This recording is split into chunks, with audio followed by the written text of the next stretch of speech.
Imagine yourself as head of state of an impoverished nation which only has one resource, that is its people.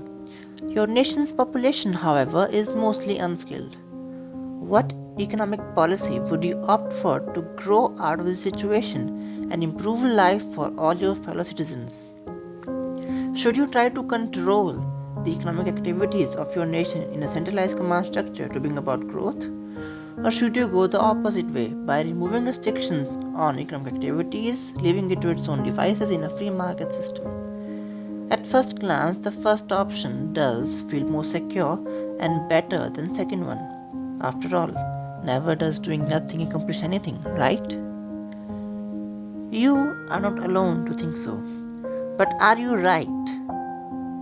Going by history's accounts, turns out not intervening in the economy has been proven to be more effective than trying to control the economy in improving quality of life for people at a faster rate.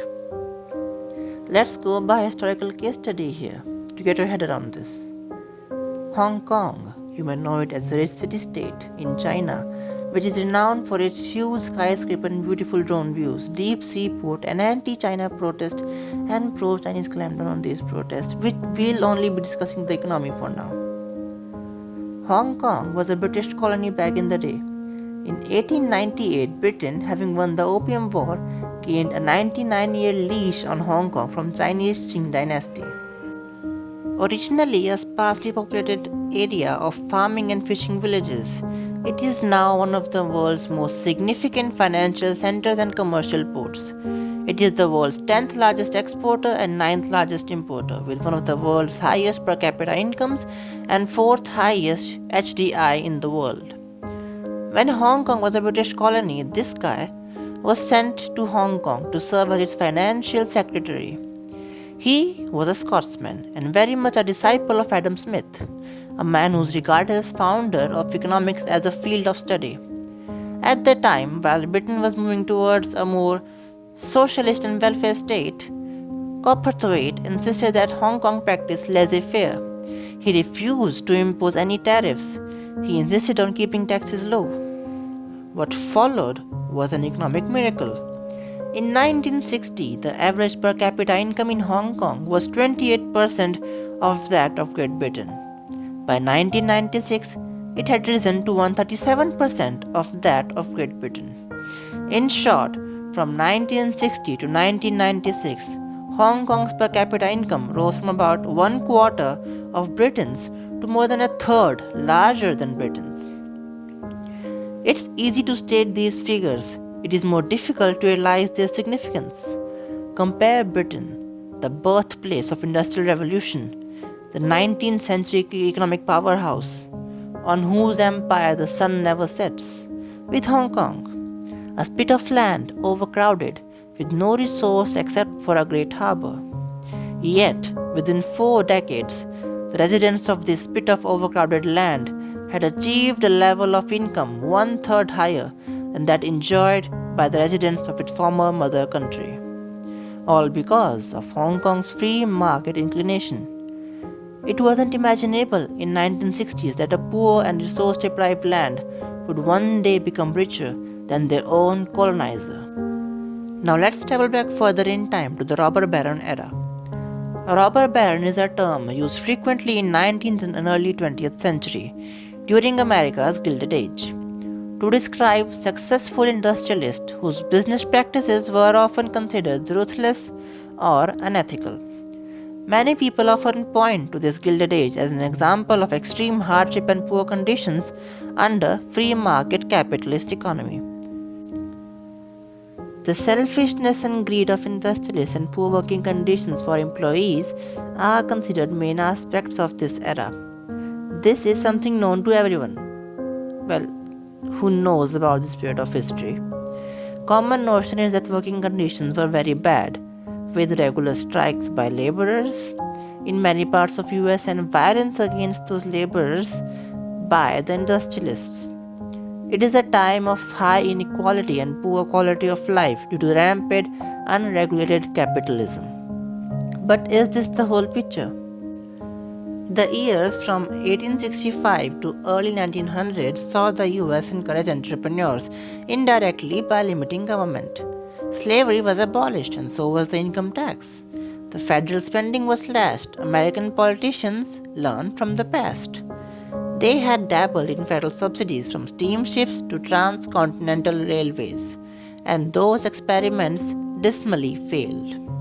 Politicians then turned to free market as a better strategy for economic development. The world-dominating achievements of Cornelius Vanderbilt, James J. Hill, John D. Rockefeller, and Charles Schwab validated America's unprecedented limited government. Indeed, if we look by today's standards, those times were undoubtedly very bad. But it is so because we have been provided a higher starting point by our predecessors who went through this phase for us. Before the Gilded Age, quality of life, wealth, and prosperity was even worse. Rather, during the Gilded Age, all these and technological advancements were at an all-time high and improving faster than ever. Indeed, there were businesses that followed bad practices for the sake of profit, but there were also many great men who helped advance their industries and society using the opportunities provided by the free market. A large number of colleges were funded by these businessmen. Railroad tycoon James J. Hill publicized and provided free education about crop diversification, along with free seed grain, cattle, and wood to local communities. He would transport immigrants at a reduced rates if they promised to farm near his railroads. The 9-hour workday and 55-hour work week were instituted in 1869 in the Westinghouse Airbrake Company. The Westinghouse Company furthered its progressive image by instituting a series of measures of welfare work aimed at bettering the working and living conditions of the employees. They essentially built a whole company town for their workers, and they weren't the only ones to do so. It was a relatively common practice. Even Hershey's and Ford did it. Rockefeller and many other businessmen of the era donated millions upon millions for charity. Rockefeller and Ford paid higher than average wages, including bonuses for innovation or exceptional production. Managers often received long vacations on full pay. These companies funded scientific research as well. Would any of this have been made possible at that huge scale without the free market? It was during this Gilded Era that US became the largest economy in the world, which subsequently made it a global superpower. Just think, a system that allows people to utilize their freedom in whatever way they wish will have bad players and good players alike. If you grant people freedom, not everyone will use it in a good way. It's just human nature. This does not mean you take away freedom from everyone and destroy the system itself. If you are still unconvinced and thinking, but Gio, you are ignoring some very key things here, like monopolistic practices of these companies like Standard Oil Company, and you're also ignoring the fact that the Great Depression of 1929 was the result of the failure of the free market capitalism. So first, indeed, companies tried to form monopolies. That is why competition is necessary in the first place. And some, like Standard Oil, do seem to be a monopoly on surface, but a free market system has never actually led to a monopoly. Look up any monopoly that has ever existed. You will find that there was always government intervention that gave those companies unfair advantage over the rest of competition and led to formation of a monopoly. As for Standard Oil being a monopoly, here are some basic facts. It was due to Standard Oil and their innovations that the price of oil plummeted from 30 cents per gallon in 1869 to 8 cents in 1885, when it had over 85% market share. Monopolies don't do that. Rather, monopolies exploit the consumers by using their market domination to charge exorbitant prices. In 1911, the US court ruled Standard Oil was a monopoly and divided it into various entities. Economist John S. McGee reviewed over 11,000 pages of trial testimony, including charges brought by Standard Oil's competitors, Publishing his finding in the Journal of Law and Economics, he concluded that there was little to no evidence of wrongdoing, adding that Standard Oil did not use predatory price cutting to acquire or keep monopoly power. Furthermore, also in contradiction to monopoly theory, Standard Oil's share of market had declined from close to 90% in late 1800s to about 65% at the time of the court's ruling. In other words, Standard Oil did precisely the opposite of what monopoly theory maintains. It reduced rather than raised prices. It increased rather than cut production. It lost rather than controlled the market share. And it paid its employees more than less than its competitors. Yet the theory that Standard Oil engaged in predatory practices and exploited consumers has prevailed throughout history. Now about the Great Depression that lasted from 1929 to 1941. That wasn't a failure of the free market at all. It was a failure of government monetary policy managed by the Federal Reserve. Don't take my word for it. Take the word of Nobel Prize laureate economist Milton Friedman. From 1929 to 1933, during the Depression, 1/3 of all money in the US was destroyed as banks started failing, which led to businesses failing, which meant more unemployment and deflation. The immense problems people suffered due to the Great Depression would have been relieved to a great extent if the Federal Bank did its job, which was to manage the monetary policy, i.e., the money supply in the US. It was created primarily to act as a lender of last resort, from which private banks could borrow money in times of crisis. Though Fed had the means to prevent the banks from failing and their subsequent impact on the economy and people's life, it instead chose to stand by as disaster ensued. Not only that, the government policies led to an increment in the duration of the crisis itself. Allow me to explain. Number 1.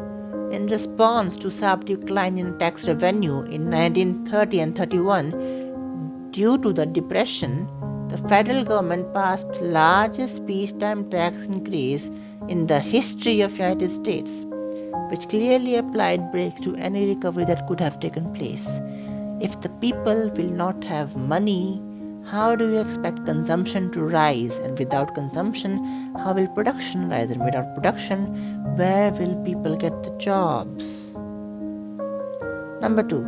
The federal government passed the Smoot-Hawley Tariff Act in 1930, substantially increasing tariffs and leading to retaliatory tariffs by trading partners, which resulted in considerable decrease in US exports and a further slowdown in production.